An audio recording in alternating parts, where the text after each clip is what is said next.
Hello everyone, कैसे हैं आप लोग?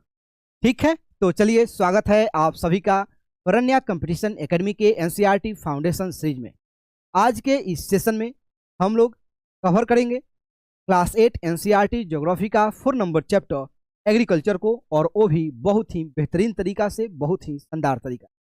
तो चलिए बिना कोई टाइम वेस्ट किए हम लोग आज के इस सेशन को स्टार्ट करते हैं। लेकिन उससे पहले प्लीज़ आप लोग इस वीडियो को ज़्यादा से ज़्यादा शेयर कीजिए, लाइक कीजिए, और जो मेरा यूट्यूब चैनल है वरन्या कंपटीशन एकेडमी, इसको सब्सक्राइब कीजिए। ठीक है, तो चलिए सबसे पहले हम लोग देखते हैं कि आज के इस सेशन में हम लोग क्या क्या पढ़ने वाले हैं, क्या समझने वाले हैं। तो जो हमारा पहला टॉपिक होगा वो होगा different economic activities. Different economic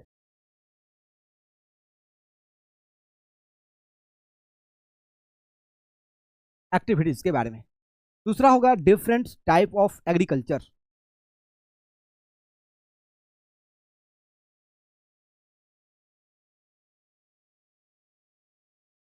different types of agriculture. जो थर्ड जो हमारा टॉपिक होगा, 3 नंबर जो टॉपिक होगा वो होगा types of farming. Types of farming. Types of farming. जो 4 नंबर जो हमारा टॉपिक है वो है मेजर क्रॉप्स। Major crops. और जो लास्ट और फाइनल जो हमारा टॉपिक होगा, 5th नंबर जो टॉपिक होगा वो होगा एग्रीकल्चरल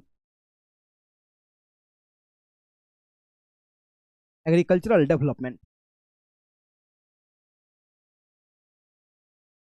एग्रीकल्चरल डेवलपमेंट। यानी कि आज के इस वीडियो में हम लोग कुल इस 5 टॉपिक को बहुत ही बेहतरीन तरीका से डिस्कस करेंगे।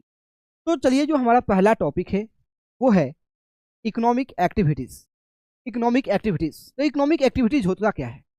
क्या होता है इकोनॉमिक एक्टिविटीज? तो इकोनॉमिक एक्टिविटीज में हम लोग एक प्रोडक्ट को दूसरे प्रोडक्ट में ट्रांसफॉर्म करते हैं, या रॉ मटेरियल को नेक्स्ट प्रोडक्ट में ट्रांसफॉर्म करते हैं। सोचो कि जो हम लोग एग्रीकल्चर कर रहे हैं, तो क्या हम लोग उसको केवल अपने पेट पालने के लिए करते हैं, या जैसे हम लोग ग्रो करते हैं सेम टू सेम हम लोग उसको यूज कर लेते हैं? नहीं, हम लोग उसको कुछ प्रोसेस करते हैं, उसमें कुछ प्रोसेसिंग इन्वॉल्व होता है। अगर हमें ब्रेड बनाना है, हमें व्हीट को ब्रेड वाले फैक्ट्री में लेके जाना पड़ेगा, ठीक, और व्हीट को हमें ग्रो करना पड़ेगा। तो सबसे पहले व्हीट ग्रो करेंगे, फिर उस व्हीट से हम लोग फ्लोर में कन्वर्ट करेंगे, फिर फ्लोर से बिस्कुट और ब्रेड बनाएंगे, और फिर उस बिस्कुट और ब्रेड को क्या करेंगे, पब्लिक के पास यानी कि कंज्यूमर के पास क्या करेंगे, लेके जाएंगे। हम जब गेहूं को ग्रो करते हैं तो डायरेक्ट गेहूं को यूज नहीं कर लेते हैं। अगर हमें ब्रेड बनाना है, रोटी बनाना है, या कुछ भी बनाना है, तो हमें सबसे पहले उससे क्या करना पड़ेगा, प्रोसेस में लेके जाना पड़ेगा, मशीन के पास लेके जाना पड़ेगा।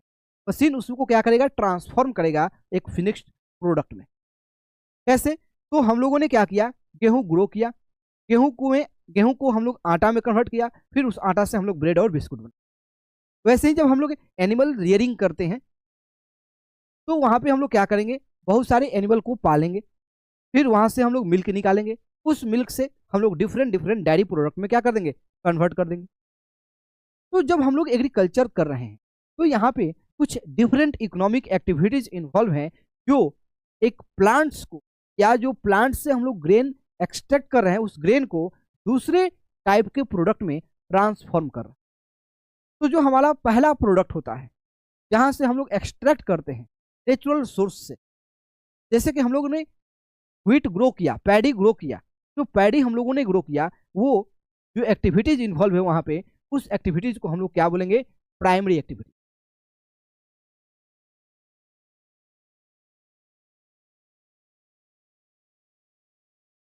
क्या है, प्राइमरी एक्टिविटीज।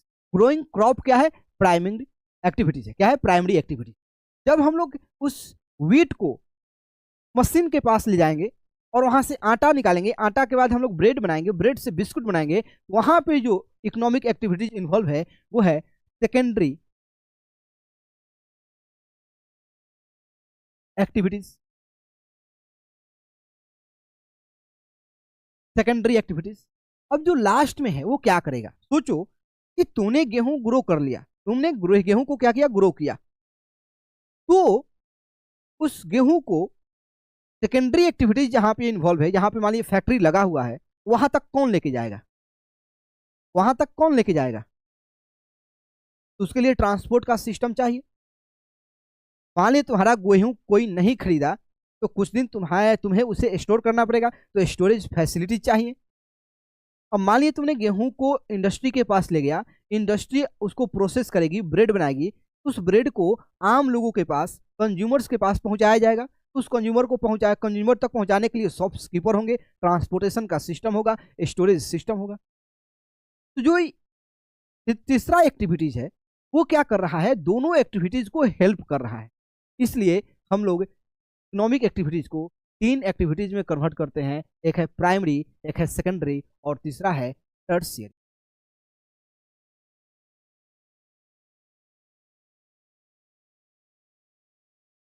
टर्शियरी एक्टिविटीज, कोई दिक्कत है?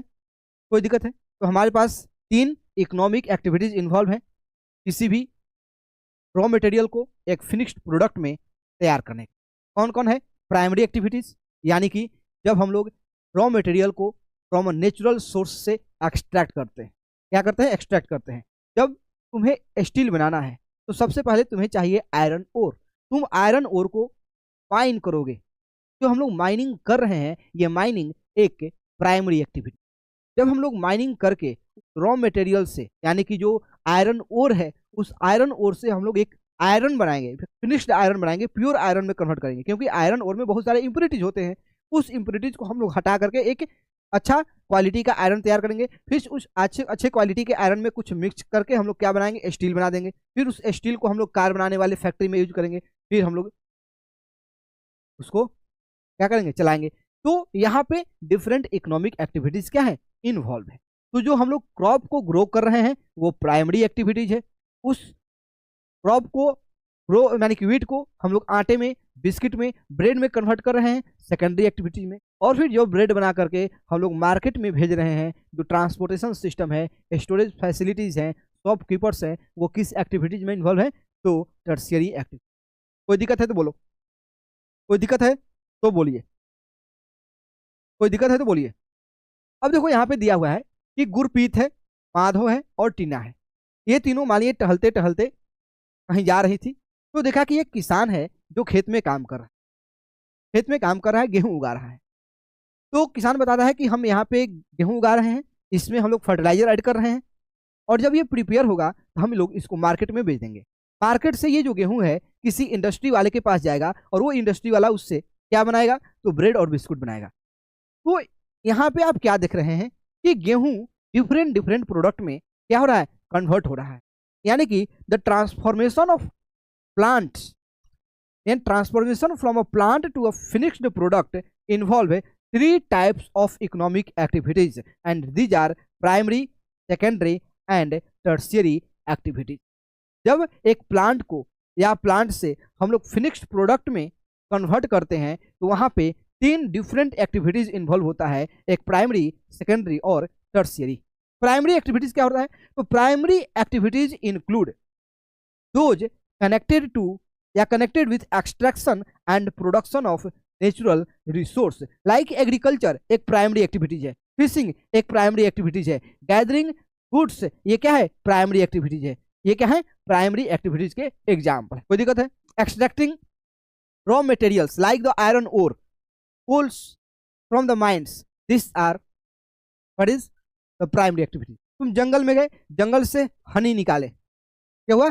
हनी निकाले। तो वहां से जो हम लोगों ने हनी को गैदर किया, कलेक्ट किया, तो ये क्या है? एक प्राइमरी एक्टिविटीज है। क्या है? प्राइमरी एक्टिविटीज है। नेक्स्ट आते हैं सेकेंडरी एक्टिविटीज। सेकेंडरी एक्टिविटीज क्या होते हैं? तो secondary activities are connected with the processing of these resources. जब हमारी एग्रीकल्चरल प्रोडक्ट है, फिशिंग्स है, या जो फूड हमने गैदर किया है उसको जब हम लोग प्रोसेस करेंगे, जैसे कि हम लोग बेकिंग ऑफ ब्रेड करेंगे, ब्रेड बनाते हैं, या जब हम लोग कॉटन से कॉटन क्लॉथ बनाते हैं, तो इसमें सेकेंडरी एक्टिविटीज इन्वॉल्व हैं। क्या है? सेकेंडरी एक्टिविटीज इन्वॉल्व हैं। और ये दोनों एक्टिविटीज को यूज करने के लिए हम लोग लाते हैं टर्शियरी एक्टिविटीज, जिसमें हम लोग सर्विस प्रोवाइड करते हैं, like transportation, trades, bankings, insurance and advertisings. ये क्या है? टर्शियरी एक्टिविटीज का एग्जाम्पल है। कोई दिक्कत है तो बोलो, कोई दिक्कत है तो बताइए, कोई दिक्कत है तो बताइए। तो हमारे पास 3 डिफरेंट टाइप्स के इकोनॉमिक्स एक्टिविटीज इन्वॉल्व हैं। तो पहला एक्टिविटीज कौन है? प्राइमरी। पहला एक्टिविटी कौन है? प्राइमरी, जिसमें हम लोग क्या करते हैं? एग्रीकल्चर करते हैं, फिशिंग करते हैं, फूड गैदरिंग करते हैं फ्रॉम फॉरेस्ट,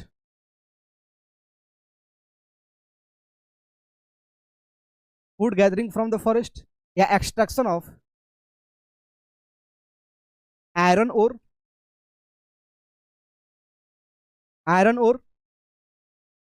फिर आ जाओ कलेक्टिंग फायरवुड, कलेक्टिंग फायरवुड। ये जो एक्टिविटीज हैं ये क्या है? तो ये प्राइमरी एक्टिविटीज है। अब आते हैं सेकेंडरी एक्टिविटीज। सेकेंडरी एक्टिविटीज, तो सेकेंडरी एक्टिविटीज में हम लोग क्या करते हैं? तो प्राइमरी एक्टिविटीज से हम लोग वीट लाते हैं, इस वीट को हम लोग क्या करते हैं? प्रोसेस करते हैं, प्रोसेस्ड करते हैं, और प्रोसेसिंग करके हम लोग क्या बनाते हैं? ब्रेड बनाते हैं। फिर हम लोग क्या बनाते हैं? बिस्किट बनाते हैं, बिस्किट्स बनाते हैं। तो ये जो एक्टिविटीज है जहां पे हम लोग प्लांट्स को दूसरे प्रोडक्ट में, यानी कि जो एग्रीकल्चरल प्रोडक्ट है उसको हम लोग दूसरे प्रोडक्ट में कन्वर्ट कर रहे हैं, तो उसको हम लोग क्या बोलेंगे? सेकेंडरी एक्टिविटीज है। यहाँ पे प्रोसेसिंग इन्वॉल्व है, जहां पे हम लोग मशीनरीज का यूज करके एक गुड्स को दूसरे गुड्स में क्या कर देते हैं? कन्वर्ट कर देते हैं। जैसे कि हमारे पास क्या है? मिल्क है, मिल्क से हम लोग पेड़ा बना लेते हैं, मिल्क से हम लोग दही बना लेते हैं, मिल्क से हम लोग छाछ बना लेते हैं। ये जो प्रोडक्ट हम लोग बना रहे हैं यहाँ पे हमें क्या करना पड़ रहा है? कुछ प्रोसेसिंग करना पड़ रहा है। यहाँ पे उसको हम लोग क्या बोलेंगे? जो प्रोसेसिंग हो रहा है, तो सेकेंडरी इकोनॉमिक एक्टिविटीज। और टर्शियरी में क्या होता है? टर्शियरी में हम लोग बैंकिंग है गया, बैंकिंग हो गया, ट्रांसपोर्ट हो गया, फिर यहाँ पे और बताओ क्या होगा? ट्रांसपोर्ट के बाद इंश्योरेंस हो गया, ट्रेड हो गया, तो ये जो एक्टिविटीज है, जो दोनों एक्टिविटीज को, चाहे वो प्राइमरी हो सेकेंडरी हो, दोनों को क्या करता है? हेल्प करता है। उसको हम लोग क्या बोलेंगे? Tertiary activities. कोई दिक्कत है तो बोलो, कोई दिक्कत है? तो आप इकोनॉमिक एक्टिविटीज के बारे में जान गए। तो 3 इकोनॉमिक एक्टिविटीज होते हैं, एक प्राइमरी, दूसरा सेकेंडरी, और तीसरा टर्शियरी। तो हम लोग अभी जो एग्रीकल्चर पढ़ेंगे ये कैसा एक्टिविटीज है? तो प्राइमरी एक्टिविटी। नेक्स्ट जो हमारा चैप्टर है वो है इंडस्ट्रीज। अब बताओ इंडस्ट्री से हम लोग क्या करते हैं? तो जो नेचुरल्स जो ओर हैं, जहां से हम लोग जैसे कि एग्रीकल्चरल प्रोडक्ट लाएं, जैसे गेहूं लाएं, गेहूं को हम लोग ब्रेड बनाएं, तो ब्रेड कहाँ बनाएंगे? एक मशीन यूज करेंगे, इंडस्ट्री में लेके जाएंगे। तो जो इंडस्ट्री है वो एक सेकेंडरी इकोनॉमिक एक्टिविटीज है, हम लोग जो नेक्स्ट चैप्टर में पढ़ने वाले हैं। नेक्स्ट आते हैं, नेक्स्ट है agriculture is a primary activities. Agriculture कैसा एक्टिविटीज है? तो एग्रीकल्चर प्राइमरी एक्टिविटीज है। नेक्स्ट आते हैं, इट इंक्लूड्स, एग्रीकल्चर में क्या इंक्लूड होता है? ग्रोइंग क्रॉप्स को ग्रो करो, वेजिटेबल ग्रो करो, फ्रूट्स ग्रो करो, फ्लावर ग्रो करो, या रियरिंग ऑफ लाइव स्टॉक। ये सारी क्या है? इन्वॉल्व है किसमें? एग्रीकल्चर के प्राइमरी एक्टिविटीज में। आपको पता होना चाहिए कि जो वर्ल्ड का 50% पॉपुलेशन है वो एग्रीकल्चरल एक्टिविटीज में इन्वॉल्व है। वर्ल्ड का 50% पॉपुलेशन एग्रीकल्चरल एक्टिविटीज में इन्वॉल्व है, और इंडिया का 2/3 जो पॉपुलेशन है वो डिपेंडेंट है किस पे? एग्रीकल्चर पे। इंडिया का 2/3 पॉपुलेशन डिपेंडेंट है किस पे? एग्रीकल्चर पे। कोई दिक्कत है? कोई दिक्कत है तो बोलो। तो एग्रीकल्चर कैसा एक्टिविटीज है? प्राइमरी एक्टिविटीज है। इसमें क्या इन्वॉल्व है? तो इसमें इन्वॉल्व है growing crop, growing fruits, growing vegetable, growing flower and rearing live stock. ठीक, वर्ल्ड का 50% पॉपुलेशन किस पे डिपेंडेंट है? तो एग्रीकल्चर पे। इंडिया का 2/3 पॉपुलेशन किस पे डिपेंडेंट है? तो एग्रीकल्चर। लेकिन एग्रीकल्चर डिपेंड किस चीज पे करता है? एग्रीकल्चर किस फैक्टर पे डिपेंड करता है? एग्रीकल्चर हमारा अच्छा क्वालिटी का होगा, यानी कि अच्छे क्वालिटी के फूड हम लोग वहाँ पे ग्रो कर पाएंगे या नहीं कर पाएंगे, वो किस चीज़ पे डिपेंड करता है? तो फेवरेबल टोपोग्राफी होना चाहिए, फेवरेबल टोपोग्राफी ऑफ सॉइल होना चाहिए, फेवरेबल क्लाइमेट होना चाहिए। ये क्या है? एग्रीकल्चरल एक्टिविटीज के लिए इंपॉर्टेंट है। Land on which the crop grows are called arable lands. यानी कि वैसा जमीन का टुकड़ा जहां पे हम लोग एग्रीकल्चर करते हैं उसको हम लोग बोलते हैं एरेबल लैंड। क्या बोलते हैं? Arable land. कोई दिक्कत है? कोई दिक्कत है तो बोलिए। ठीक, तो आपको पता होना चाहिए कि जो एग्रीकल्चर है वो किस फैक्टर पे डिपेंड करता है। तो एग्रीकल्चर करने के लिए हमें चाहिए favourable topography, favourable climate, favourable soil और गुड अमाउंट ऑफ वाटर्स भी हमें क्या होना चाहिए? अवेलेबल होना चाहिए। ठीक, अच्छे क्वालिटी के सॉइल होने चाहिए, अच्छे क्वालिटी के फर्टिलाइजर होना चाहिए। ये कुछ फैक्टर हैं जिसपे क्या होता है? एग्रीकल्चर डिपेंड करता है। अब देखो डिफरेंट डिफरेंट टाइप्स के एग्रीकल्चर है। आपको पता है एग्री, एग्री क्या है? तो एग्री का मतलब होता है, बोलो, एग्री का मतलब क्या होता है? एग्री किससे लेना देना है? एग्री को जल्दी बताइए। तो एग्री का मतलब होता है जहाँ मिट्टी पे आप एग्री का मतलब होता है सॉइल। और जब हम लोग एग्रीकल्चर करते हैं यानी कि सॉइल पे कुछ प्लांट्स उगाते हैं, सॉइल पे जो हम लोग कुछ भी चीज कर रहे हैं जैसे कि एनिमल्स पाल रहे हैं, ये सारे जो एक्टिविटीज हैं ये किस में आते हैं? तो एग्रीकल्चर में आते हैं। तो एग्री का मतलब होता है सॉइल से और कल्चर का मतलब होता है उस पर कुछ उगाना, कुछ ग्रो करना। तो the science and art of cultivation on the soil. Agriculture क्या है? Agriculture is the science and art of cultivation on the soil. तो सॉइल पे क्या करना है? Raising crop and rearing live stock and it's also called farming. Agriculture को हम लोग फार्मिंग भी बोलते हैं। तो एग्रीकल्चर क्या है? एक साइंस है। एग्रीकल्चर क्या है? एक आर्ट है जिसमें हम लोग क्रॉप को ग्रो करते हैं। किसके ऊपर? तो सॉइल्स के ऊपर। तो एग्री का मतलब होता है सॉइल और कल्चर का मतलब होता है कुछ उस पर क्या करना? ग्रो करना, कल्टीवेट करना। तो उसको हम लोग क्या बोलेंगे? एग्रीकल्चर बोलेंगे। तो एग्रीकल्चर क्या होता है? तो agriculture is the science and art of cultivation on the soil, raising crops and rearing live stock, it is also called farming. अब आ गया सेरीकल्चर। सेरी का मतलब क्या होता है बताइए? सेरी का मतलब क्या होता है? सिल्क वॉर्म से। सेरी का मतलब किससे लेना देना है? तो सिल्क वॉर्म से। और कल्चर का मतलब होता है ग्रो करना। तो जब आप सिल्क वॉर्म को ग्रो करोगे तो उसको हम लोग क्या बोलेंगे? सेरीकल्चर बोलेंगे। यानी कि commercial rearing of silk worm, commercial rearing of silkworm is called sericulture. It may be supplemental the incomes of the farmer. ये एक सप्लीमेंट के रूप में काम करता है जो फार्मर्स के इनकम को क्या कर सकता है? बढ़ा सकता है। तो सेरी का मतलब होता है सिल्क से, सिल्क वॉर्म से, और कल्चर का मतलब होता है ग्रो करना। जब आप सिल्क वॉर्म को ग्रो करते हो यानी कि सेरीकल्चर कर रहे हो। क्या कर रहे हो? सेरीकल्चर कर रहे हो। और सेरीकल्चर हम लोग किस लिए करते हैं? तो कमर्शियल पर्पस के लिए करते हैं। सिल्क का साड़ी होता है, बहुत फेमस है, बहुत ही फेमस है। ठीक, और ये क्या करता है? तो फार्मर को एक सप्लीमेंट इनकम के रूप में काम करता है। अब आते हैं पेसिकल्चर। पेसी का मतलब होता है फिश, पेसी का मतलब होता है फिश, कल्चर का मतलब होता है ग्रो करना। तो जब आप एक टैंक में, पॉन्ड्स में आप फिश पाल रहे हैं, फिश का ब्रीडिंग करा रहे हैं, तो ये जो कल्चर है उसको हम लोग बोलेंगे पीसी कल्चर। क्या बोलेंगे? PC culture. अब आते हैं वीटी कल्चर। तो वीटी का लेना देना है ग्रेप्स से।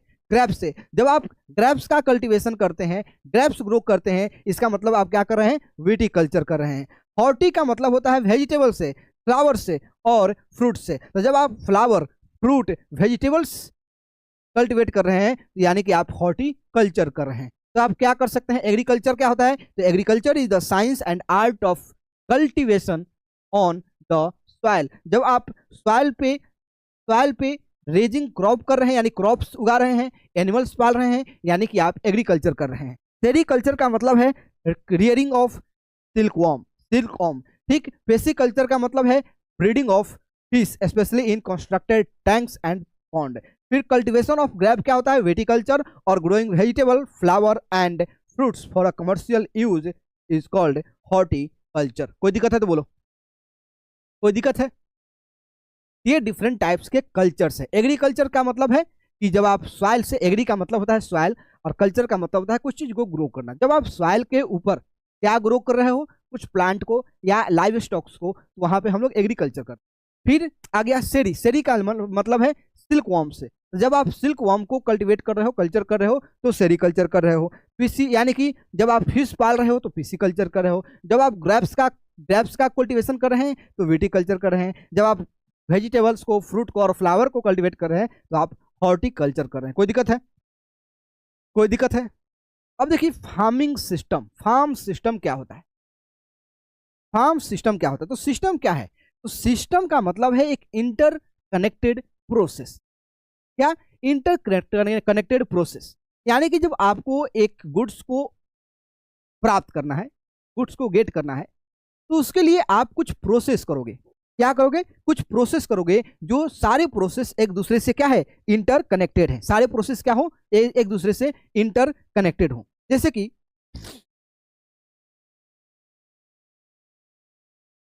कि सोचो, मान लीजिए कि हमें लेना है, निकालना है ब्रेड। क्या निकालना है? ब्रेड। तो ब्रेड निकालने के लिए तुम्हें क्या करना पड़ेगा? गेहूं उगाना पड़ेगा। और गेहूं उगाने के लिए क्या चाहिए? तुम्हें अच्छे क्वालिटी के सॉइल चाहिए, यानी कि फर्टिलाइजर चाहिए, अच्छा क्वालिटी का सीड्स चाहिए, तुम्हें वाटर चाहिए, तुम्हें कुछ मशीन्स चाहिए। इन सभी को यूज करके हम लोग वीट ग्रो करेंगे। उस वीट को हम लोग फिर काटेंगे, काटने के बाद हम लोग इंडस्ट्री में देंगे, इंडस्ट्री में प्रोसेस होगा, और प्रोसेस के बाद जो हमें आउटकम होगा वो क्या निकलेगा? ब्रेड और बोलो बिस्किट निकलेगा। तो यहाँ पे एक सिस्टम है जो एक दूसरे से क्या है? इंटरकनेक्टेड है। तो इसीलिए हम लोग फार्म सिस्टम के बारे में अभी बात कर रहे हैं। यानी कि एग्रीकल्चर और farming can be looked as a system, यानी कि जो एग्रीकल्चर है, जो फार्मिंग है, उसको हम लोग एग्रीकल्चर के दृष्टि से भी क्या कर सकते हैं? देख सकते हैं। जैसे देखो, जैसे कि जो एग्रीकल्चर में इनपुट का जो काम करता है वो सीड्स है। सीड्स इनपुट्स हैं, यानी कि तुम्हें वीट ग्रो करना है तो तुम्हें सीड्स चाहिए, तुम्हें फर्टिलाइजर चाहिए, तुम्हें कुछ मशीनरी चाहिए, तुम्हें लेबर चाहिए। तो जो सीड्स, फर्टिलाइजर, मशीनरी और लेबर हैं, ये एग्रीकल्चर में इनपुट के रूप में काम करते हैं। किसके रूप में? इनपुट के रूप में। यानी कि तुम्हें वीट ग्रो करना है तो ये इनपुट तुम्हें क्या करना पड़ेगा? ये चीज तुम्हें यूज करना पड़ेगा। तुम्हें अच्छे क्वालिटी के सीड्स यूज करना पड़ेंगे, अच्छे फर्टिलाइजर यूज करना पड़ेगा, मशीनरी यूज करना पड़ेगा और लेबर यूज करना। तो ये हो गया उसमें इनपुट। दूसरा हो गया कुछ ऑपरेशन अवेलेबल होते हैं। ठीक, जब तुम्हारे पास ये चीज है, उसके लिए तुम क्या करोगे? कुछ प्रोसेस करोगे। प्रोसेस में क्या करोगे? प्लाविंग करोगे, यानी कि खेत को जोतना। फिर तुम्हें क्या चाहिए? सोइंग करोगे, बीज डालोगे। फिर तुम क्या करोगे? इरिगेट करोगे, यानी कि वाटर सप्लाई करोगे। फिर तुम क्या करोगे? वीडिंग करोगे, यानी कि उसमें जो घास है, अनवांटेड जो ग्रास है, उसको तुम हटाओगे। फिर तुम क्या करोगे? हार्वेस्ट करोगे, यानी कि लास्ट में तुम काटोगे। तो ये कुछ प्रोसेस है तुम्हें इनपुट आउटपुट प्राप्त करने के लिए। तो तुम्हें आउटपुट में क्या मिलेगा? तो आउटपुट में तुम्हें क्रॉप्स मिलेंगे, तुम्हें उल मिलेगा, तुम्हें डायरी मिलेगा, डायरी प्रोडक्ट मिलेंगे, पोल्ट्री प्रोडक्ट मिलेगा। तो इसलिए हम लोग फार्मिंग को एज अ सिस्टम भी पढ़ सकते हैं, क्योंकि यहाँ पे 3 प्रोसेस इन्वॉल्व हैं। पहला इनपुट, तुम्हें एक सिस्टम में क्या करना पड़ेगा? एक मशीन में इनपुट डालना होता है, तब तो जाके आउटपुट मिलेगा। सोचो कि कंप्यूटर से या चैट जीपीटी से तुम्हें कुछ क्वेश्चन पूछना है, तो उसके लिए तुम कुछ इंफॉर्मेशन डालोगे कि तुम्हें पूछना क्या है। तुम्हें पूछना है why we consider agriculture as a system. हम लोग एग्रीकल्चर को एज अ सिस्टम क्यों कंसीडर करते हैं? तो हमने क्या किया? पहले एक इनपुट डाला, फिर चैट जीपीटी के पास जो डाटा अवेलेबल है उसमें से कुछ प्रोसेसिंग करेगा, और उसके बाद हमें क्या करेगा? रिजल्ट देगा कि क्यों हम लोग फार्मिंग को, एग्रीकल्चर को एज अ सिस्टम कंसीडर करते हैं। तो एक इंटरकनेक्टेड प्रोसेस है। अगर तुम्हें आउटकम चाहिए तो तुम्हारे पास कुछ इनपुट अवेलेबल होना चाहिए। तुम्हारे पास वो उसको प्रोसेस करने का मशीन पता होना चाहिए, तरीका पता हो। तुम्हारे पास वीट है, वीट होने का मतलब ये नहीं है कि तुम उससे ब्रेड और बिस्कुट बना लो। उसके लिए तुम्हें बीज का प्रोसेस भी पता होना चाहिए, बीज के लिए मशीन भी पता होना चाहिए। कोई दिक्कत है? बोलो। तो जब भी आप एक सिस्टम का बात कर रहे हैं तो सिस्टम में इनपुट हो, फिर प्रोसेसिंग हो, और फिर हमें आउटकम मिलेगा। फिर हमें क्या मिलेगा? आउटकम मिलेगा। तो हम लोग इनपुट के रूप में मशीनरीज का यूज करते हैं, सीड्स का यूज करते हैं, केमिकल का यूज करते हैं। फिर हम लोग यूज करने के बाद हमारे पास ये चीज आ गया, हमारे पास मशीनरीज आ गया, हमारे पास सीड्स आ गया, हमारे पास केमिकल आ गया। तो क्या हम लोग दुकान से या मार्केट से ये खरीद के रख देंगे तो क्या हमें क्रॉप मिल जाएगा? नहीं, हमें कुछ प्रोसेस करना पड़ेगा, हमें प्लाविंग करना पड़ेगा, हमें सोइंग करना पड़ेगा, हमें इस केमिकल को स्प्रे करना पड़ेगा, तब कुछ दिन बाद हमें जाकर के क्या मिलेगा? क्रॉप मिलेगा। हमें क्या मिलेगा? क्रॉप मिलेगा। इसलिए हम लोग फार्मिंग को एज ए सिस्टम क्या करते हैं? बोलो, पढ़ते हैं। फिर देखो, ह्यूमन इनपुट में क्या है? स्टोरेज है, लेबर है, मशीनरी है और केमिकल है। फिजिकल इनपुट क्या है? सनशाइन है, रेनफॉल है, टेम्परेचर है, स्लोप है और सॉइल है। तो जब हम लोग फार्मिंग करते हैं तो ये सारे इनपुट, प्रोसेस और आउटपुट हमारे पास अवेलेबल होते हैं, इसलिए हम लोग फार्मिंग को एज अ सिस्टम कंसिडर करते हैं। कोई दिक्कत है तो बोलो, कोई दिक्कत है? फार्मिंग को हम लोग एज अ सिस्टम क्यों देखते हैं? तो इसलिए देखते हैं क्योंकि यहाँ पे 3 प्रोसेस है। अगर हमें गेहूं या ब्रेड और बिस्कुट चाहिए तो उसके लिए हमें क्या क्या करना पड़ेगा। हमारे लिए जो इनपुट है वो है, सबसे पहले तुम मार्केट से जाओ, सीड्स लाओ, लैंड लाओ, क्योंकि लैंड पे ही तो सीड डालोगे, फिर तुम मशीनरी लाओगे, फिर तुम अच्छे क्वालिटी के केमिकल्स लाओगे, फर्टिलाइजर लाओगे। फिर अब क्या करोगे, जो तुम्हारे पास लैंड है उस लैंड को प्लाव करोगे, प्लाव करने के बाद उसमें सोइंग करोगे, सोइंग करने के बाद उसमें इरिगेट करोगे, इरिगेट करने के बाद उसमें क्या करोगे, वीडिंग करोगे, वीडिंग के बाद हार्वेस्ट करोगे, हार्वेस्ट करने के बाद उसको फिर तुम इंडस्ट्री में लेके जाओगे, इंडस्ट्री में उसका प्रोसेस होगा, और प्रोसेस करने के बाद क्या बनेगा बोलो, तो ब्रेड और बिस्किट बनेगा। कोई दिक्कत? अब आते हैं type of farming. Type of farming तो देखो, जब फार्मिंग करते हैं तो कुछ लोग फार्मिंग इसलिए करते हैं क्योंकि उन्हें चाहिए घर का भोजन, हमें चाहिए घर का वेजिटेबल, क्योंकि मार्केट में जो वेजिटेबल अवेलेबल हैं उसमें बहुत सारा केमिकल है। तो जब हम लोग केवल अपने लिए एग्रीकल्चर कर रहे हैं, अपने लिए फार्मिंग कर रहे हैं, तो वो एक अलग फार्मिंग हो गया। एक फार्मिंग हो गया कि हमें मार्केट में वेजिटेबल प्रोवाइड कराना है, हमें किसी होटल वाले को पोटैटो प्रोवाइड करना है, केचप वाले के लिए टोमेटो प्रोवाइड करना है। तो एक हो गया कि हम फार्मिंग कर रहे हैं एज अ कमर्शियल पर्पस, दूसरा हो गया हम अपने पेट पालने के लिए कर रहे हैं। जो तुम पेट पालने के लिए एग्रीकल्चर कर रहे हो, फार्मिंग कर रहे हो, उसको हम लोग बोलेंगे सबसिस्टेंस फार्मिंग। क्या बोलेंगे? Subsistence farming. और जब तुम एग्रीकल्चरल कमर्शियल पर्पस के लिए एग्रीकल्चर करोगे, फार्मिंग करोगे, तो उसको हम लोग क्या बोलेंगे? बोलो, क्या बोलोगे? तो उसको हम लोग बोलेंगे कमर्शियल फार्मिंग। तो हम लोग सबसिस्टेंस फार्मिंग भी कर सकते हैं, हम लोग कमर्शियल फार्मिंग भी कर सकते हैं। अब आप बताइए कि इंडिया में सबसे ज्यादा किस टाइप के किसान मौजूद हैं? क्या सबसिस्टेंस फार्मिंग वाले हैं या फिर कमर्शियल फार्मिंग है? कोई दिक्कत? तो हमारे पास 2 टाइप्स के फार्मिंग है, एक है subsistence,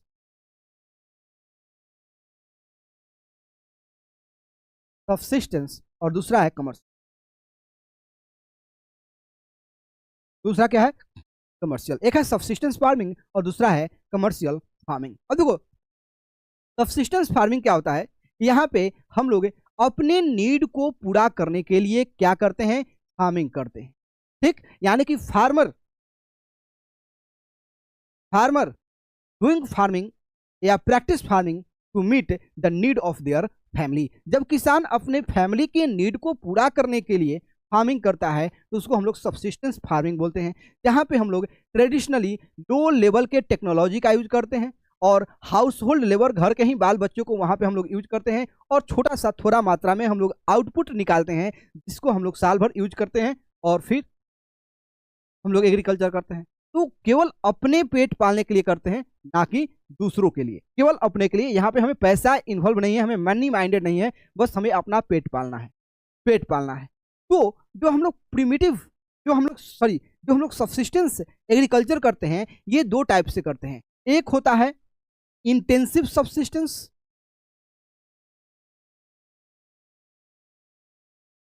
intensive subsistence farming,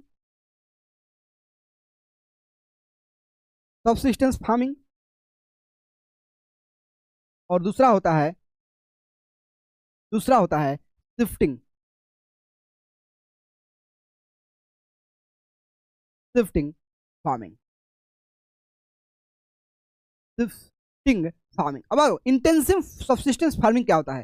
farmer farmer cultivate a small plot of land using a simple tools and more labour. जब हम लोग इंटेंसिव एग्रीकल्चर करते हैं, इंटेंसिव फार्मिंग करते हैं, तो यहाँ पे हम लोग एक छोटे प्लॉट ऑफ लैंड में बहुत सारे लेबर को, लो क्वालिटी के मशीन को यूज करते हैं, और जो हम लोग सॉइल में जो फर्टिलाइजर डालते हैं वो भी क्या होता है?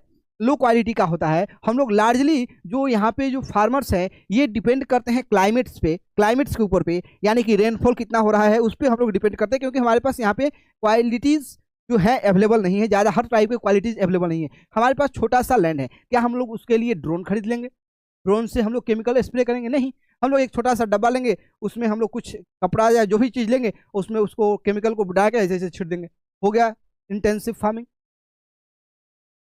तो यहाँ पे हम लोग लोकेलिटी के यूज करेंगे। हम लोग एक छोटा सा जो स्प्रे मशीन होता है वो खरीद लेंगे, बस उतना ही हमें काम है। हम उसके लिए ट्रैक्टर खरीद के नहीं रखेंगे, क्योंकि हमें अपना पेट पालना है, ना करके मार्केट में हम लोग उसको क्या करना है, बेचना है। हम उसके लिए क्या क्या उगा सकते हैं, तो इसमें राइस होता है जो मेन क्रॉप्स होता है। अदर क्रॉप में हम लोग व्हीट उगा सकते हैं, मेज है, पल्स है और वाइल्ड सीड्स हैं। Intensive subsistence agriculture is prevalent in the thickly populated area of the monsoon regions of the south and southeast and east Asia। जो इंटेंसिव सब्सिस्टेंस फार्मिंग है ये थिकली पॉपुलेटेड एरिया में, जैसे UP है, बिहार है, यहाँ पे हम लोग क्या करते हैं, इंटेंसिव सब्सिस्टेंस एग्रीकल्चर करते हैं सबसे ज्यादा मात्रा में। क्योंकि हमारे पास जो लैंड्स हैं ये तो कम है, तो कम लैंड पे हम लोग कमर्शियल फार्मिंग कैसे करेंगे, पहली बात। तो उसके लिए हम लोग क्या करते हैं कि अपने घर के ही बाल बच्चों के एज अ लेबर के रूप में काम करते हैं। बोले कि चलो आज धान काट लेते हैं, चलो आज हम लोग मूंग काट लेते हैं, आज बीज डाल देते हैं। अपने से गए भाड़ा पे, रेंट पे एक ट्रैक्टर बुलाएं, ट्रैक्टर ने खेत किया, उसमें हम लोग अपने खुद से सोइंग कर दिए, सीड्स को डाल दिए, फिर हम लोग अपने से ही क्या कर रहे हैं, इरीगेट कर रहे हैं। उसमें हम लोग ज़्यादा सिस्टम या न्यू टेक्नोलॉजी का यूज नहीं करते, क्योंकि यहाँ पे हम लोग अपने ही पेट पालने के लिए, अपने परिवार के पेट पालने के लिए काम कर रहे हैं, एग्रीकल्चर कर। अब आता है primitive subsistence agriculture. Primitive subsistence agriculture में इंक्लूडेड है शिफ्टिंग कल्टीवेशन और नोमैडिक हर्डिंग। अब तुम यहाँ पे देख रहे हो बहुत सारे कैमल्स हैं, बहुत सारे कैमल्स एक साथ जा रहे हैं। यहाँ पे एक व्यक्ति है, ये कहीं जा रहा है, क्यों जा रहा है? अगर एक जगह उसका फार्म होता, वहाँ पे हर चीज़ अवेलेबल होता, तो उसको इसको कहीं लेके जाने की जरूरत नहीं पड़ती। ये लेके जाता साइट्स पे, जहाँ मान लो उसको ईंट ढोना है, कंस्ट्रक्शन साइट पे जाता, उस पे ईंट लादता, दूसरा जगह लेके जाता। लेकिन इतने सारे ईंट को लेके जा रहा है कि किसी एक फार्म में लेके जाएंगे, गांव में लेके जाएंगे, दूसरे जगह पे लेके जाएंगे और वहां पे उसको खाना मिल जाएगा। जैसे बहुत सारे शिप्स होते हैं, भेड़, उसको लेके जाया जाता है। अब जैसे कि हमारे यहाँ दो कम्युनिटी है, एक गुज्जर और बकरवाल जो कम्युनिटी है, जो हिमाचल प्रदेश वाले रीजन में रहते हैं। ये एक नोमैडिक हर्डिंग है। क्या है? नोमैडिक हर्डिंग है, जो घूम घूम के अपने अच्छे खाने की चीज का क्या तलाश करते हैं। पढ़ेंगे हम लोग आगे। नेक्स्ट है, पहला है शिफ्टिंग कल्टीवेशन। क्या है? Shifting cultivation practice in the thickly forested area of Amazon basin, tropical Africa, part of south east Asia and north east India. Shifting cultivation में क्या होता है कि हमारे पास एक प्लॉट ऑफ फॉरेस्ट है, उसमें क्या करेंगे, एक प्लॉट को हम लोग वहां के ट्री को काट देंगे, उसमें आग लगा देंगे, सारे जो राख होंगे उसमें हम लोग मिला देंगे। मिलाने के बाद हमारा सॉइल फर्टाइल होगा, फिर हम लोग उसमें एग्रीकल्चर करेंगे। प्रॉब्लम ये हो जाता है कि यहाँ पे जो वेजिटेशन है वो बहुत तेजी से ग्रो करते हैं, इसलिए हमें वहां पे क्या करना पड़ता है, जंगल को काट के एग्रीकल्चर करना। ठीक, हम लोगों ने जंगल काटा, उसमें आग लगाया और फिर हम लोग वहां पे कर रहे हैं। फिर हमारा सॉइल जो वहां का होगा फर्टिलिटी लूज कर देगा। फिर हम लोग क्या करेंगे, उस प्लेस को छोड़ देंगे, कहीं दूसरे एरिया में जाएंगे, वहां के फॉरेस्ट को क्लीन करेंगे, फिर वहां पे हम लोग कल्टीवेशन करेंगे। वहां के जो सॉइल है उसका फर्टिलिटी कम हो जाएगा, फिर उसको छोड़ देंगे, कहीं और चले जाएंगे। तो इसको हम लोग बोलते हैं, बोलो, शिफ्टिंग कल्टीवेशन। शिफ्टिंग कल्टीवेशन का इंडिया में झूमिंग के नाम से जानते हैं। अगर झूमिंग कल्टीवेशन का बात आ रहा है तो सोचो शिफ्टिंग कल्टीवेशन का बात हो रहा है, जो नॉर्थ ईस्ट इंडिया में होता है। मिल्पा होता है मैक्सिको में। मिल्पा जो है वो एक शिफ्टिंग कल्टीवेशन का ही फॉर्म है। कहाँ पे होता है? मैक्सिको में।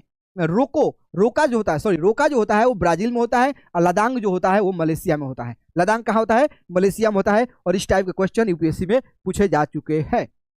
जैसे पढ़ते हैं, these are the area of heavy rainfall. इस रीजन में हेवी रेनफॉल होता है और यहाँ पे जो वेजिटेशन होते हैं बहुत ही जल्द क्या हो जाते हैं, ग्रो करते हैं। और plot of land is cleared by felling the tree and burning them. ठीक, सबसे पहले यहाँ पे प्लॉट ऑफ लैंड में जो भी ट्री हैं उनको क्या करते हैं, काट देते हैं। काटने के बाद उनमें हम लोग आग लगा देते हैं। आग लगाने के बाद जो ऐश हैं, जो राख हैं, उसको हम लोग अपने सॉइल में मिक्स करते हैं। फिर वहाँ पे हम लोग क्रॉप्स उगाते हैं, जैसे कि मेज है, याम है, पोटैटो है, कसावा है, ये ग्रो करते हैं। After the soil lose fertility, जब सॉइल फर्टिलिटी लूज कर देता है तो उस लैंड को हम लोग छोड़ देते हैं। छोड़ने के बाद हम लोग फिर दूसरे प्लॉट पे जाते हैं। फिर वहाँ पे हम लोग जंगल को काटते हैं, उसमें आग लगाते हैं। आग लगाने के बाद फिर हम लोग पूरे राख को मिला देते हैं। मिलाने के बाद हम लोग एग्रीकल्चर करते हैं। फिर वो जब सॉइल इनफर्टाइल हो जाएगा तो फिर हम लोग कहीं और चले जाएंगे। ठीक, तो इस टाइप के प्रैक्टिस को हम लोग क्या बोलते हैं, शिफ्टिंग। अब एक है नोमैडिक हर्डिंग। नोमैडिक हर्डिंग में क्या होता है कि किसी एक टाइम पे उस रीजन में एक्सट्रीम क्लाइमेट आएगा। क्या आएगा, एक्सट्रीम क्लाइमेट होगा। जैसे कि इंडिया के नॉर्दर्न पार्ट में जम्मू कश्मीर हो गया, लद्दाख का रीजन हो गया, वहां पे अब क्या होगा, बहुत ही ज्यादा बर्फबारी होगा। तो वहां पे हमारी भेड़ बकरी के लिए, बताओ, भेड़ जो बकरी वहां पे जो होंगे या उनको रियर करते हैं, उनके लिए तो कोई अनाज होगा नहीं, क्योंकि अब तो पूरा बर्फ ही बर्फ है। तो वो क्या हो जाएंगे, वो प्लेन एरिया में आ जाएंगे अपने भेड़ बकरी को ले जाके।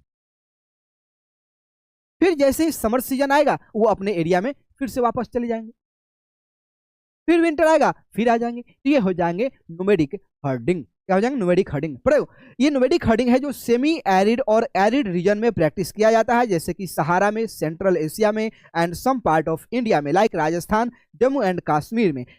इन this type of farming the herdsmans move from place to place with their animal for fodders and water, ठीक, along defined route. This type of movement arises in response to climatic constraint and the terrain. The sheep, camel, yak, goat are the most commonly layers, and they provides the like meat, milks and wool, hides and the other products of the herdsman and their family. बस यही तो है, ठीक। तो यहाँ पे जो main herding का जो काम हो रहा है कि हमें एक जगह से दूसरे जगह जाना है, ये क्यों हो रहा है, क्योंकि वहाँ का जो क्लाइमेटिक प्रॉब्लम है, वहाँ पे एक्सट्रीम क्लाइमेट हो रहा है। समर सीजन में जो राजस्थान का एरिया है वहाँ पे बहुत ज़्यादा धूप होगा, जो वाटर का अवेलेबिलिटी है वो बहुत ही कम हो जाएगा, जिसके कारण अब जिसके पास बहुत सारी भेड़ है या बहुत सारे ऊँट है, वो क्या करेंगे, उसको लेकर के कहीं दूसरे एरिया में, प्लेन एरिया में चले जाएंगे या फॉरेस्ट वाले रीजन में चले जाएंगे, जहाँ पे उनके जो ऊँट्स हैं उसको क्या मिलेगा, खाना मिल जाएगा, और इन लोगों को दूध मिल जाएगा और मिल्क मिलेगा, डेयरी प्रोडक्ट मिल जाएगा, कोई दिक्कत है। तो हमारे पास जो फार्मिंग है वो दो टाइप का है, एक सब्सिस्टेंस और दूसरा है कमर्शियल। सब्सिस्टेंस फार्मिंग दो टाइप के होते हैं, एक इंटेंसिव और दूसरा होता है, बोलो, प्रिमिटिव।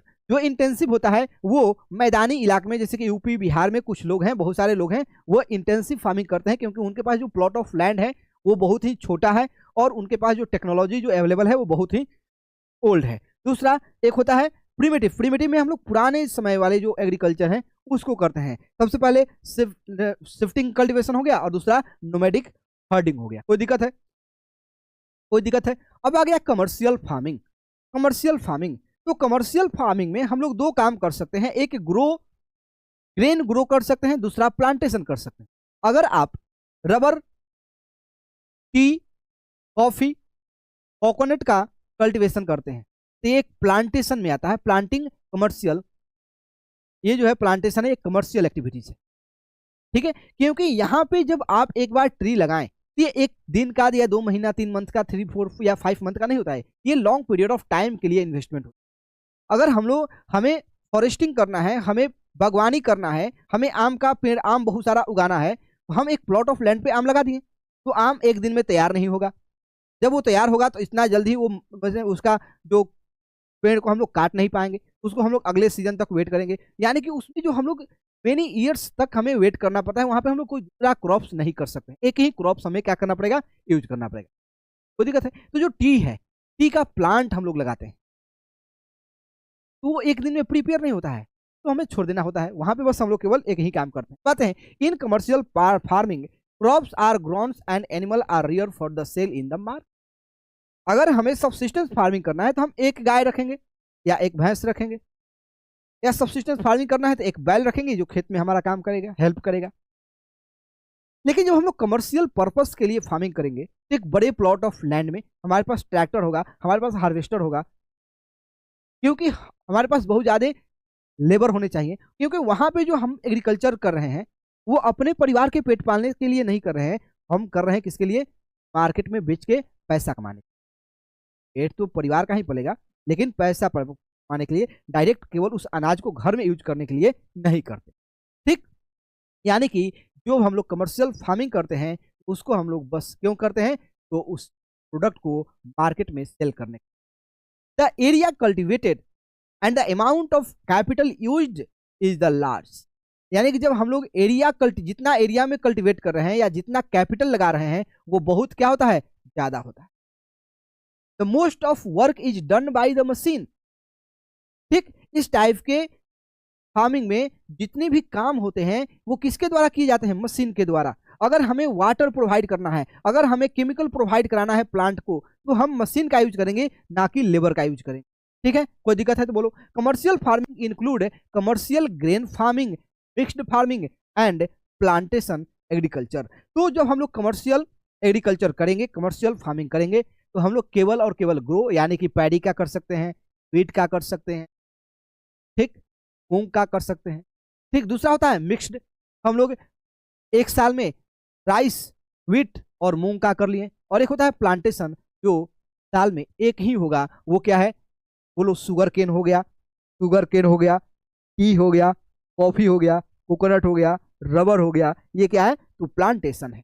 अब आते हैं in commercial grain farming, crop are growns for a commercial purpose like the wheat and maize are common commercially grown grain. जो हम लोग बहुत ज्यादा मात्रा में मेज, व्हीट को ग्रो करेंगे, तो ये क्या है कमर्शियल ग्रेन फार्मिंग में आता है, जो सबसे ज्यादा यूज होता है। The major area where the commercial grain farming is practiced is the temperate grassland of the North America, Europe and Asia। जो इस टाइप के व्हीट और मेज सबसे ज़्यादा कहाँ पे ग्रो होते हैं, तो टेम्परेट रीजन में जो हमारा ग्रासलैंड्स हैं, उस ग्रासलैंड्स में हम लोग क्लियर करके, ग्रासलैंड को क्लियर करके हम लोग बहुत ज़्यादा मात्रा में हम लोग ये ग्रेन क्या करते हैं, उगाते हैं, ग्रो करते हैं। This area are sparsely populated, ये एरिया बहुत ही स्पार्सली पॉपुलेटेड होता है, लो डेंसिटी होता है, विथ लार्ज फार्म होता है, जहाँ पे hundreds of hectare land available होते हैं। सीवियर जो विंटर होता है उनको एक्सटेंड करता है कि तुम दूसरे रीजन में, दूसरे सीजन में कोई क्रॉप क्या करो, ग्रो करो। जैसे देखो इंडिया है, इंडिया के नॉर्दर्न इंडिया की बात कर रहे हैं, खास करके बिहार और यूपी में, तो हमारे पास डिफरेंट सीजन है। तो हम लोग एक सीजन में क्या करिए बताओ, पैडी उगा लिए। तो पैडी कब हम यूज करते हैं, गर्मी के सीजन में, काटते हैं विंटर सीजन। हम लोग विंटर सीजन में व्हीट को क्या करते हैं, ग्रो करते हैं, हार्वेस्ट कब करते हैं, समर सीजन के आसपास।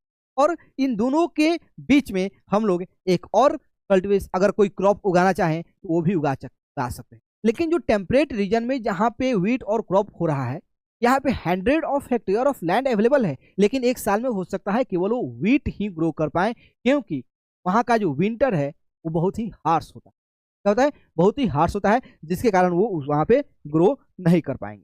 नेक्स्ट आते हैं, in mixed farming the land is use for growing food and fodder crops rearing live stocks. हम लोग एक ही साथ में जब एक 1 ईयर में बहुत सारे क्रॉप को ग्रो करने लगे, तो उसको हम लोग मिक्स्ड फार्मिंग बोलेंगे, जो यूरोप में, ईस्टर्न यूएसए में और अर्जेंटीना में, साउथ ईस्ट ऑस्ट्रेलिया में, न्यूजीलैंड में, साउथ अफ्रीका में क्या होता है, किया जाता है। Plantation are a type of common commercial farming where a single crops, tea, coffee, sugar cane, cashew, rubber, banana, cotton are grown. The large amount of labor and land capital are required. The produce may be processed on the farms itself and in nearby factory, and the development of the transport networks in this is essential for such farmings. The major plantations जैसे कि tropical region में किया जाता है rubber, जहाँ पे Malaysia famous है, coffee के लिए ब्राज़ील फेमस है, इंडिया में टी होता है, श्रीलंका में भी टी होता है। ये एग्जाम्पल है जहाँ पे हम लोग प्लांटेशन करते हैं। तो यहाँ पे हमें 2 साल 3 साल तक एक ही टाइप के प्लांटेशन करना पड़ेगा, एक ही टाइप के एग्रीकल्चर करना पड़ेगा, क्योंकि इनके ग्रो होने में भी टाइम लगेगा, और एक बार तैयार हो गए तो ये 2 साल 3 साल 4 साल तक अपना ग्रेन से, यानी कि जो प्रोडक्ट है वो क्या करेंगे, ग्रो करते रहेंगे, देते रहेंगे। कोई दिक्कत है? ऐसा तो नहीं है कि हम लोग एक बार मैंगो ट्री ग्रो कर लिए, एक ही साल देगा, अगला साल नहीं देगा, अगला साल भी देगा, उसके अगला साल भी देगा, उसके अगला साल भी देगा। मिक्स्ड फार्मिंग में क्या करते हैं कि हम लोग फूड भी उगा सकते हैं, फूडर भी यूज करते हैं और रियरिंग भी करते हैं। ठीक, कोई दिक्कत है? कमर्शियल फार्मिंग हम लोग देख लिए। अब आते हैं मेजर क्रॉप्स। तो मेजर क्रॉप्स में जो हमारा वेराइटी है वो है, पहला है राइस। तो राइस है जो पूरे वर्ल्ड में सबसे ज्यादा क्या किया जाता है, ग्रो किया जाता है। ये एक स्टेपल्स डाइट्स है, ठीक, जो ट्रॉपिकल और सब ट्रॉपिकल रीजन में होता है। कहाँ पे? ट्रॉपिकल और सब ट्रॉपिकल रीजन में होता है। तो ट्रॉपिकल और सब ट्रॉपिकल रीजन क्या होता है, जैसे देखो ये है आर्कटिक सर्कल, ये है बोलो ट्रॉपिक ऑफ कैंसर, ये है इक्वेटर, ये है अंटार्कटिक सर्कल, ये है बोलो ट्रॉपिक ऑफ कैप्रिकॉर्न, ये है अंटार्कटिक सर्कल। ये वाला जो रीजन है ट्रॉपिक ऑफ कैंसर और ट्रॉपिक ऑफ कैप्रिकॉर्न के बीच का जो रीजन है, ये रीजन को हम लोग ट्रॉपिकल रीजन बोलते हैं। क्या बोलते हैं? ट्रॉपिकल रीजन बोलते हैं। और थोड़ा सा ऊपर दोनों साइड हम लोग चले जाएंगे तो सब ट्रॉपिकल रीजन भी हो जाएगा, सब ट्रॉपिकल रीजन भी हो जाएगा। राइस को ग्रो करने के लिए हमें हाई टेम्परेचर चाहिए। हम लोग इंडिया में लगभग जून जुलाई के मंथ में राइस ग्रो करते हैं। हाई ह्यूमिडिटी होना चाहिए, इसी टाइम जून में ही क्या होता है, मॉनसून आता है। हमें क्या चाहिए? ज़्यादा रेनफॉल चाहिए, वाटर चाहिए। इसको हम लोग यानी कि अगर बेस्ट हमें अगर राइस ग्रो करना है बहुत अच्छा क्वालिटी का, तो उसके लिए एलुवियल क्लेई जो सॉइल होते हैं वो चाहिए, जो वाटर को बहुत दिन तक क्या करते हैं, रिटेन करते हैं।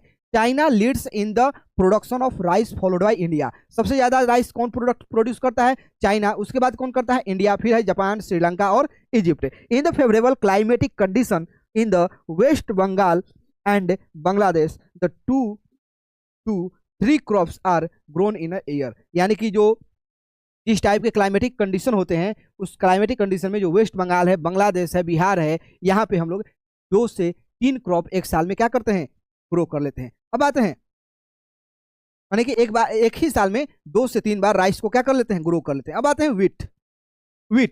व्हीट को चाहिए मॉडरेट और temperature.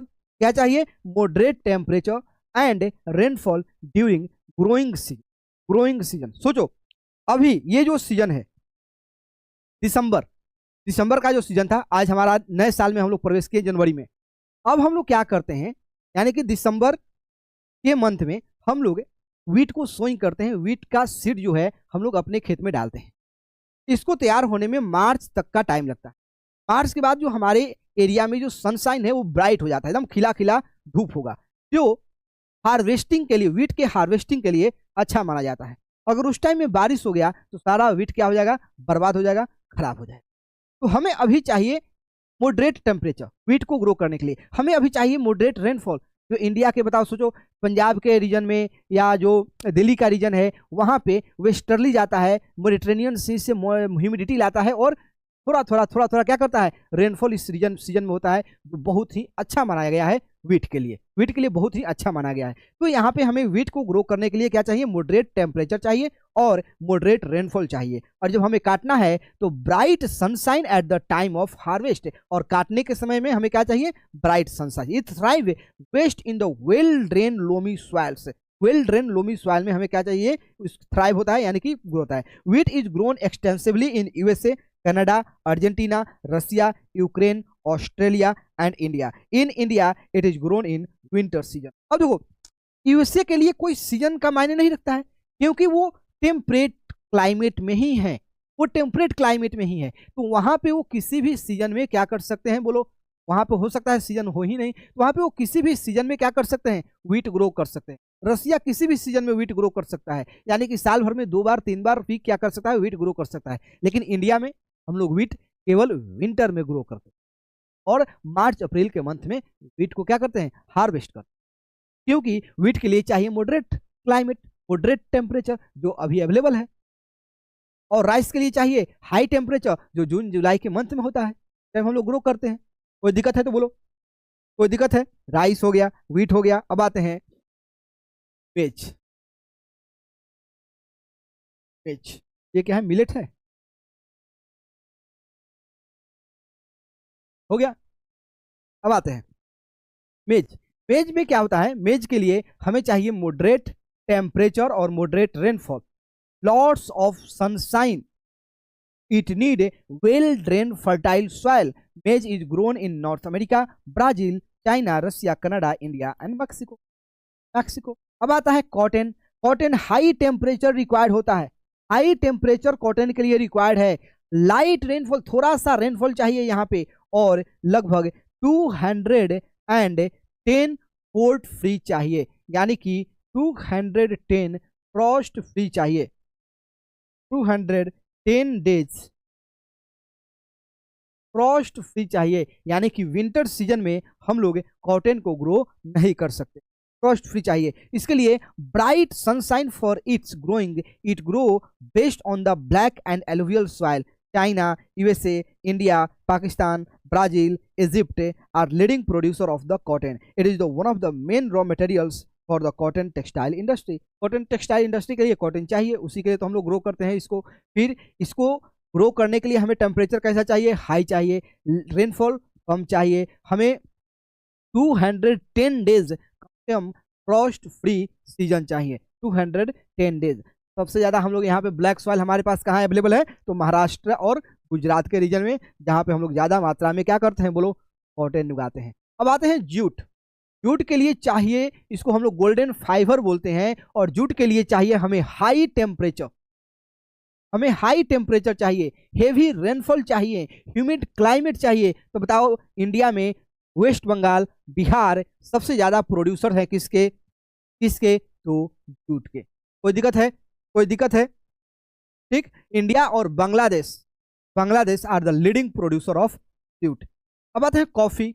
Coffee require warm and wet climate, coffee के लिए वार्म और वेट क्लाइमेट चाहिए, वेल ड्रेन लोमी सॉइल चाहिए। वेल ड्रेन लोमी सॉइल का मतलब एक होता है क्लेई सॉइल, क्लेई सॉइल में वाटर जो होता है बहुत देर तक रिटेन रहता है, लोमी सॉइल में रिटेन नहीं होता है, पानी गया पानी गायब, पानी गया पानी गायब। तो हमें उसलिए क्या चाहिए, वेल ड्रेन लोमी सॉइल चाहिए। जैसे कि हिल के जो स्लोप होते हैं वो बहुत ज़्यादा क्या होता है, सूटेबल होता है, क्योंकि व्हील का जो हिल का जो स्लोप है, जो माउंटेन का जो स्लोप है, उस पर पानी रुकेगा नहीं, पानी आएगा और चला जाएगा।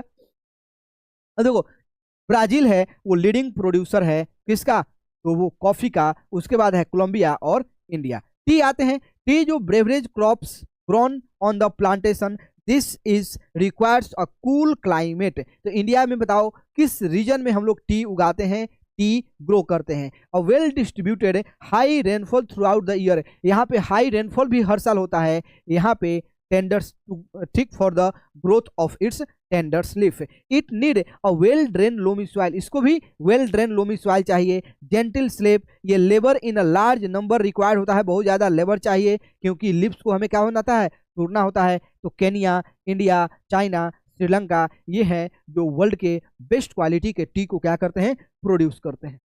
कोई दिक्कत है, कोई दिक्कत है तो बोलिए। तो हम लोगों ने राइस के बारे में पढ़ा, व्हीट के बारे में, मेज के बारे में, मिलेट के बारे में आपने नहीं पढ़ा। जो मिलेट्स होते हैं, ध्यान से सुनना, जो मिलेट्स होते हैं जैसे कि रागी हो गया, ज्वार हो गया, बाजरा हो गया, ये एक इनफर्टाइल सॉइल में भी हो जाते हैं।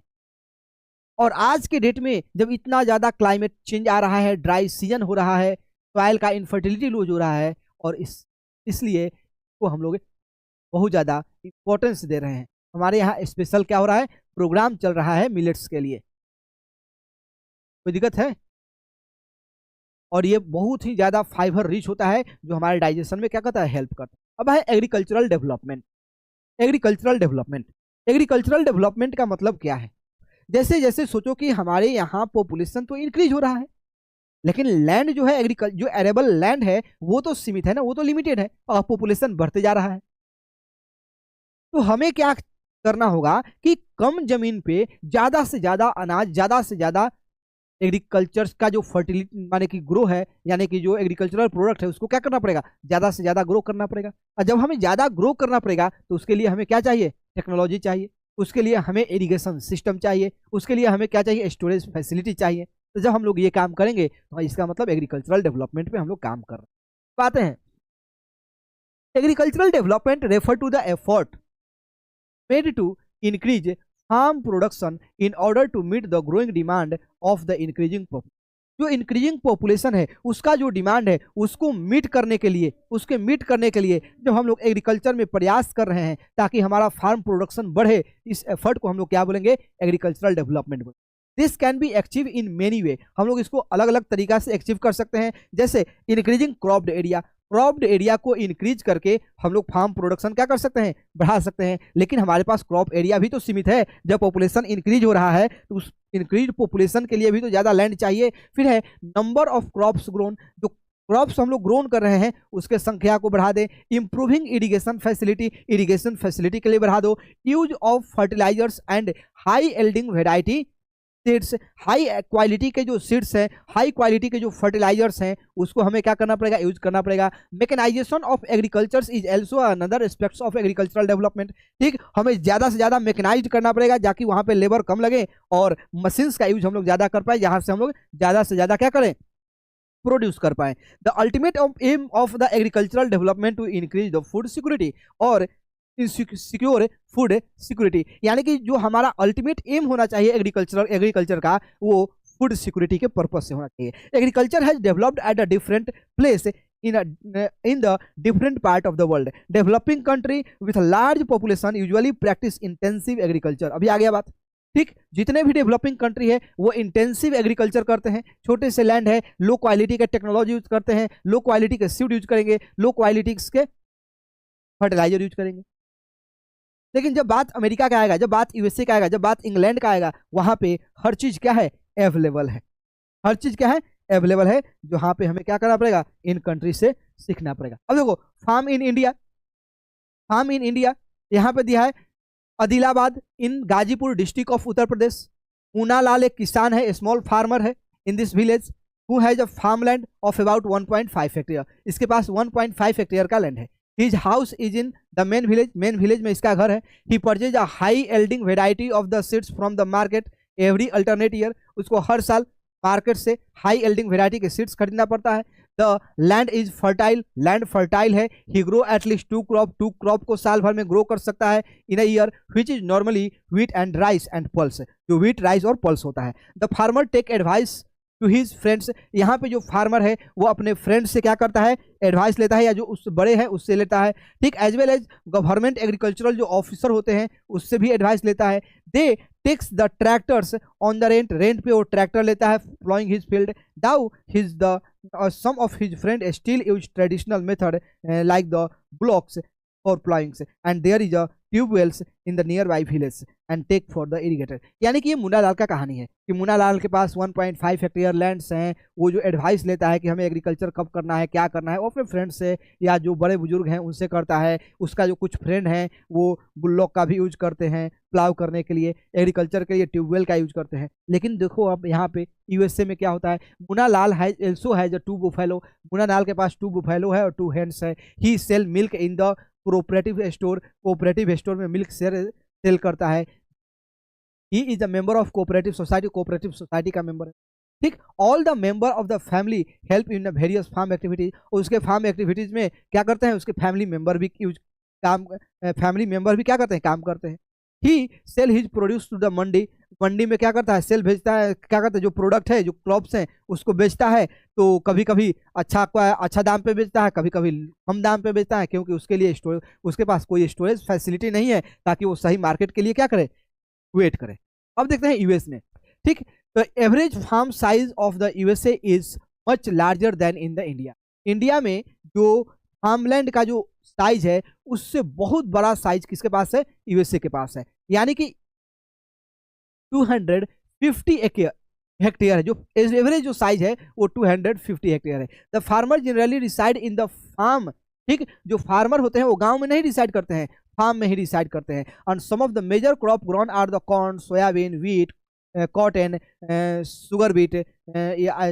जो हेरोन ए फार्मर है जो मिडवेस्ट यूएसए में रहता है, ठीक।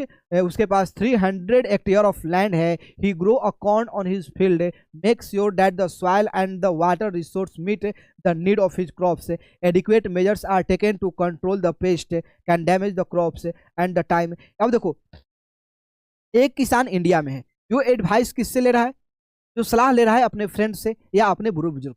उसके पास केवल 1.5 हेक्टेयर लैंड है और वो केवल व्हीट, राइस और कोई पल्स उगा सकता है। लेकिन एक किसान यूएसए में है जिसके पास 300 हेक्टेयर ऑफ लैंड है। वहां पे जो लैंड होल्डिंग है किसान के पास बहुत ज्यादा है इंडिया के मुताबिक। अब यहाँ पे जो किसान है ये ड्रोन का यूज कर रहे हैं फर्टिलाइजर के लिए। हम अपने घर के जो सदस्य हैं उनका यूज करते हैं और कुछ छोटे मोटे जो मशीन है हमारे मार्केट में अवेलेबल है उसको स्प्रे करने के लिए यूज करते हैं, या प्लॉइंग करने के लिए हम लोग बुल्लॉक का यूज कर लेते हैं। और यहाँ पे जो सॉइल का क्वालिटी चेक होता है, क्रॉप का जो कहती है वो गवर्नमेंट ऑफिसर्स होते हैं, जो साइंटिस्ट होते हैं, सॉइल का जो क्वालिटी है उसको सैटेलाइट से चेक किया जाता है। तो वहाँ पे जो फैसिलिटी है वो बहुत ज़्यादा है। और जब जहाँ पे फैसिलिटी ज़्यादा है, जहाँ पे बहुत अच्छे तरह से हम लोग कमर्शियल फार्मिंग वहाँ के लोग करते हैं, वहाँ पे हर चीज़ अवेलेबल है। अब देखो यहाँ पे सॉइल टेस्टिंग लेबोरेटरी है, यहाँ पे टू चेक वेदर से न्यूट्रिएंट्स आर सफिशिएंट और not, the result of help in the scientific fertilizer program, his computers is linked to the satellites, उसका कंप्यूटर है जो सैटेलाइट से लिंक्ड है, वो सैटेलाइट उसको प्रिसाइज इन्फॉर्मेशन देता है कि तुम्हारा सॉइल का हेल्थ कैसा है, तुम्हारे फार्म में जो पेस्ट हैं या कीड़े मकोड़े कितने लगे हैं, कौन सा बीमारी है, वो सारे। और हमारे यहाँ क्या है, कुछ भी नहीं, कुछ भी नहीं है। ठीक है, यहाँ देखो, यहाँ पे and pesticide, however they requires he use the tractor, seed drills, levellers, combined harvest and the thresher to perform the various agriculture operation. The grain are stored in the automated grain store. Automated grain store में है जो government के अनुसार अपना temperature क्या करेगा, change करते रहेगा। फिर dispatch to the market agency, market agency में भी बेच सकता है। The farmer in USA work like a businessman not as a peasant farmer. वो ये पीजेंट फार्मर के रूप में, एक लेबर के रूप में नहीं काम करते हैं, वो एक बोलो बिजनेसमैन की तरह काम करते हैं। हमारे पास क्या है, छोटे छोटे लैंड्स है, वहाँ पे बड़े बड़े लैंड्स है। जब बड़ा लैंड्स है तो आप एक साथ बहुत सारे टाइप्स के क्रॉप्स उगा सकते हैं, आप बड़े बड़े मशीनरीज को यूज करेंगे। अब सोचो कि मेरे पास एक छोटा सा लैंड है, क्या हम लोग वहाँ पे ये जो स्प्रिंकलर सिस्टम्स हैं एग्रीकल्चर के लिए उसको यूज करने लगे, तो जितना का लैंड में हम लोग कुछ ग्रो नहीं कर पाएंगे, उससे ज़्यादा हमें क्या करना पड़ जाएगा, खर्चा करना पड़ जाएगा, तो हमें लॉस ही होगा, लॉस ही होगा। तो उसके लिए हमें एक बड़ा लैंड फॉर्म चाहिए जहाँ पे हम लोग ज़्यादा से ज़्यादा क्या करेंगे, क्रॉप को उगा सकेंगे। ये जो कहानी था यूएसए का और इंडिया के फार्म, और इसी के साथ हमारा चैप्टर समाप्त होता है। तो आज के लिए इतना ही, मिलते हैं अगले सेशन, तब तक के लिए धन्यवाद।